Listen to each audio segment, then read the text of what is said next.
வணக்கம் மக்களே, இது கன்னியாகுமரி. சூரிய உதயம்.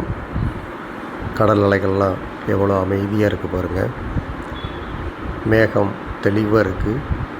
இன்னும் கொஞ்சம் நேரத்தில் சூரிய உதயம் நடைபெறப் போகுது. அவளோடு எதிர்பார்த்துட்ருக்கோம். கீழ்வானம் சிவந்து காணப்படுது. அதோ சூரியன் தலையை காட்டுறாரு. அற்புதமான காட்சி.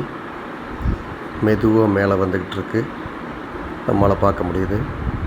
ஆரஞ்சு வண்ணத்தில் அடிவானத்தில் இருந்து மெதுவாக முளைச்சி மேலே வர்றாரு. பார்க்குறதுக்கு எவ்வளோ அற்புதமாக ரம்மியமாக இருக்குது பாருங்கள். ஆஹா, என்ன அற்புதமான காட்சி. வானம் செந்நிறம் அடைகிறது. பாதி அளவு மேலே வந்துருச்சு. சூரியனோட வருகை அவ்வளோ அற்புதமாக மகிழ்ச்சியாகவும் இருக்குது. பாருங்கள், காண கிடைக்காத காட்சி. சூரிய உதயம் கன்னியாகுமரி. கடல் அலைகளுக்குள்ளே இருந்து சூரியன் மேலே எழுந்து வரும் மாதிரி அருமையாக இருக்குது. சூப்பர், அருமையான காட்சிகள்.